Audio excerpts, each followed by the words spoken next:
Welcome to the final episode of the Nearly Picts of Lothian, where we review and reflect upon our evidence so far and how it might be significant, and we look at a few extra exciting considerations. Now, have we proved that Lothian was Pictish? No, we haven't. But that was not our aim, because Lothian wasn't Pictish. What our aim was to refute the inference that Lothian was totally unlike Pictland, and to show that while it wasn't Pictish as such, it wasn't always so terribly different. So we're looking for distinctive features which remind us of Picts, but which we find in Lothian, and find them we did. So what did we get? In episode 1 we got vitrification at Craiglockhart in Edinburgh. Now, the most famous vitrified fort, and which is associated with the Picts, is Tapo North in Aberdeenshire, a much bigger affair, but undeniably looking over a Pictish landscape, even though Tapo North is ascribed to the Iron Age, before the Pictish era proper. But these categories are our semantics. Did the Picts actually care whether it was Pictish or Iron Age? I somewhat doubt that. Now, when you're on Craiglockhart, you can't but help to see Pictland, so the Nearly Picts of Lothian were near the Picts, and their sightlines were not down south to Northumberland, their sightlines were across the Forth. The Beacon Hills of the Lomans means luminous, would involve huge fires. There was obviously a huge fire here on Craiglockhart too, because we have vitrification.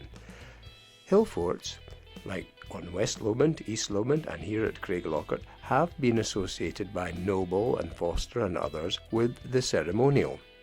So perhaps with these fires raging on these hilltops, clearly visible on each side of the Forth, perhaps this was a connecting part of a shared psyche. Episode 2 at Castlelaw we had a souterrain. Now, as we said in episode 2, souterrains are not exclusively Pictish, but Pictish is the usual association. So it's interesting, from the point of view of our Nearly Picts, that we have one in Lothian. There are famous examples from all over Pictland. Here's a wonderful one at Ballyville on Speyside, which I visited last year in the very heart of Fortrue, the Pictish kingdom of the north.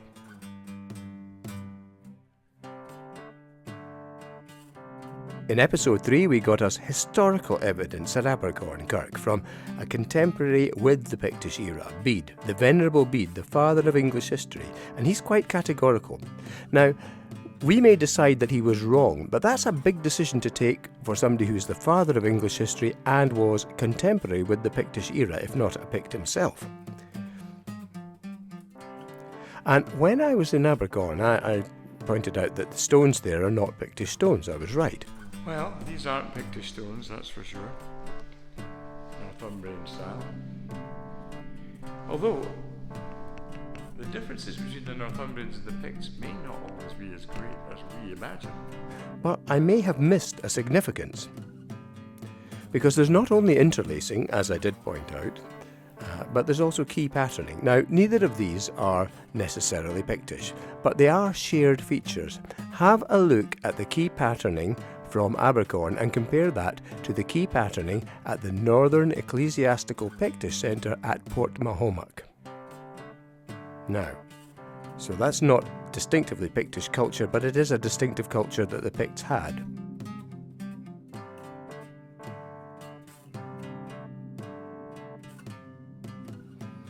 So we got vitrification, a souterrain, historical documents, shared stylistic features. That's enough for me to consider the people here as Nearly Picts. So what of my bonus material?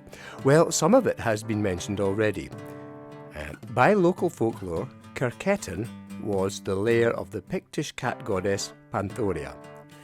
Kirketin, of course, the most prominent and visible and distinctive of the Pentland Hills. The Pentland Hills may be named after her, or, in a conflation of ideas, Pentland Hills, sometimes known as the Pechtland Hills, may also mean the Pictland Hills. A similar phenomenon may be involved in the Pentland Firth, just north of the Pictish kingdom of Cat. The distinctive scree marks on the face of Kirketin are said to be made by Panthoria. scratching our claws down the side of the hill. Lothian also shares the tradition of long-kissed burials with Pict land. Another consideration is the poem Ygadodden. One version we have opens its celebration of warriors by naming one Owain. Now, sometimes Owain is assumed to be the son of the king of Reged, Urien, but this Owain comes from Modri, or Murray. So the famous Lothian poem actually gets going with a Pict.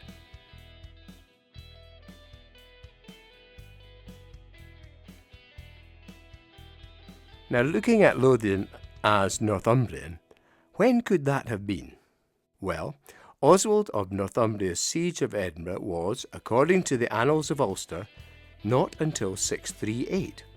Then, less than 50 years later, in 685, the Battle of Nechtinsmere, or Dunachan, ended Northumbrian hegemony. This was when Bishop Trumwine ran away to Whitby. So that's not only a short gap, but that's when he was ministering in Lothian, according to Bede, the father of English history, to the Picts. So, even in the less than 50 years when Northumbria did have hegemony in Lothian, we have the Northumbrian father of English history, a man contemporary with the Pictish era, telling us that there were Picts there, the Nearly Picts of Lothian.